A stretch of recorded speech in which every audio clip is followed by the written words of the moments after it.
All right, so when you want to use the pool and you need to take the solar blanket off, you need to roll up, obviously, the solar blanket. Now, it is easier to do it with two people, but we do have handles on both ends, so one person can do it. So I'll show you both methods. Okay, so when you start the roll, the first thing you want to do is, once you get the things tight, you'll notice that you might have to do some adjusting when you first get it on the roller, because you don't want to have these big lumps, because then it just gets to be a pain. So there's a lump usually at this end, and then there's usually a lump on the other end.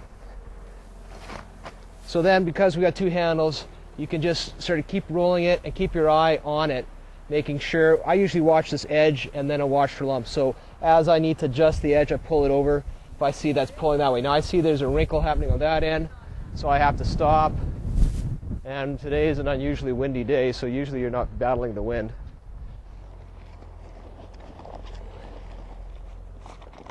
But now I'm just going to pull the wrinkles out. So basically you're just pulling it one side to the other side, pulling out the wrinkles. Okay, and as I was saying, if you have a partner on one on each end, it makes it go much faster. So once again, the principle just really is watch the bar and make sure that you just get all the wrinkles out as you pull. And then once it's all rolled up, you just unscrew these bolts. And they're spring loaded, so they'll pop up. And then you just wheel it to the back side, and your partner keeps it away from the flowers and such. And you just leave it over here at the back of the pool. Okay, so what's different? One thing that's different about renting a house than renting a hotel is there's some minor maintenance we ask you to do. If you get a windstorm and you get a lot of debris in the pool, you just skim it, and you just take the skimmer, grab what's floating on top that you want to get rid of, and then just give it a shake over at the side of the wall. And that's really about all you have to do for skimming. All right, so when it comes time to close the pool, you bring the solar cover over to where this bolt receptacle is, and then this bolt has to go into here. And it's spring loaded, so just push down on it, and then I usually hold my finger on the top to keep the tension down, and then just turn it in there until it's snug, and then that's good enough. Now there's one on this side, and obviously there's one on the other side as well. All right, and so then when it comes time to cover up the pool, you'll probably need you will need a partner, and then you just walk it together. If there's a bit of a breeze, it actually makes it easier. We've got a bit of a breeze today, but you just walk it down to the end.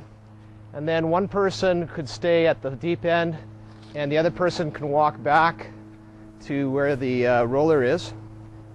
And then you just give it some slack by turning it in the opposite direction a few turns and pulling the rest off and laying it in the pool while your partner pulls it tight at the other end. To adjust the temperature of the pool, we recommend that you just keep it right here. And if it's too hot, then you just flick it to off. If it's not hot enough and it's off, flick it to on. This, this is the thermostat, but we find that there's a fairly wide range of operating temperatures, even when you don't mess around with it too much. But this should give a pool temperature of 82 to 84 degrees, give or take. So once again, try to keep it more or less there. And we would prefer that you just use either the on or the off to keep the temperature in the spot where you want it to be. All right, if for some reason you have to turn off the swimming pool, this is the on-off switch for the swimming pool. I'll point out the circuit panel for this swimming pool as well. It's right here. If if the pool isn't running, and it has never happened to us, but you never know. If it's not running, it might be that one of these circuit breakers has been tripped. All right, when you want to enjoy the hot tub, to get in, all you do is you flip open the lid on this side, and then you climb in.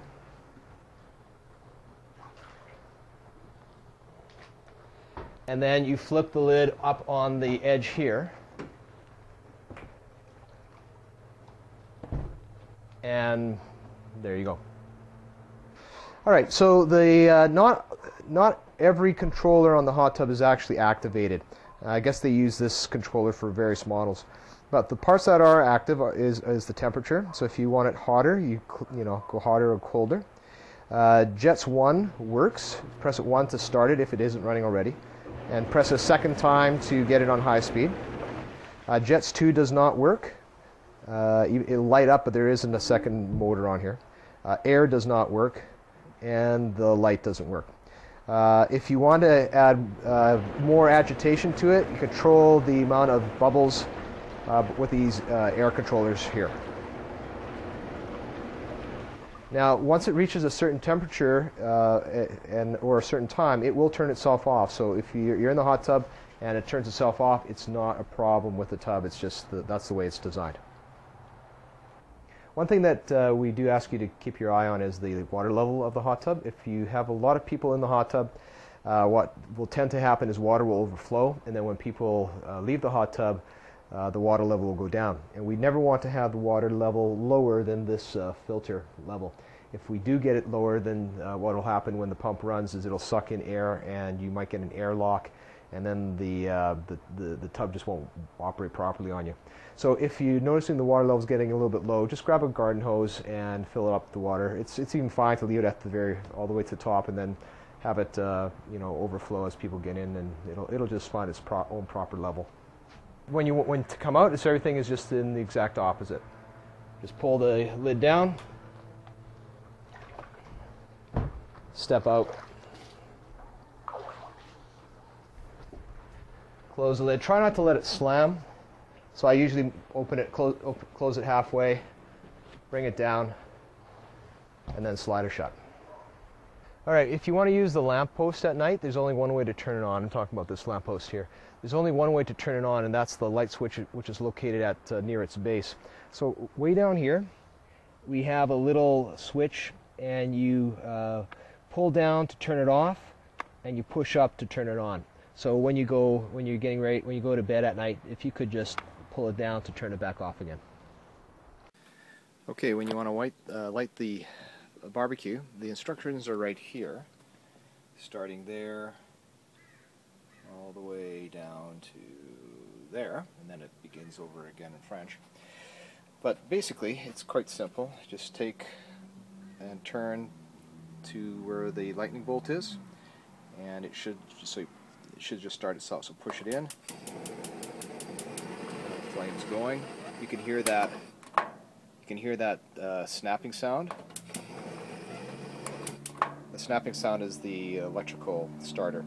Just want to point out, this is the side burner, and as you can see, somebody in the family has already screwed this up by not realizing it's a side burner, thinking that this controls the rest of the barbecue. What it controls is this side burner, so you can just grab it, and this controls that. Now, if it doesn't light by electronics, there is a manual lighting stick. It's in here.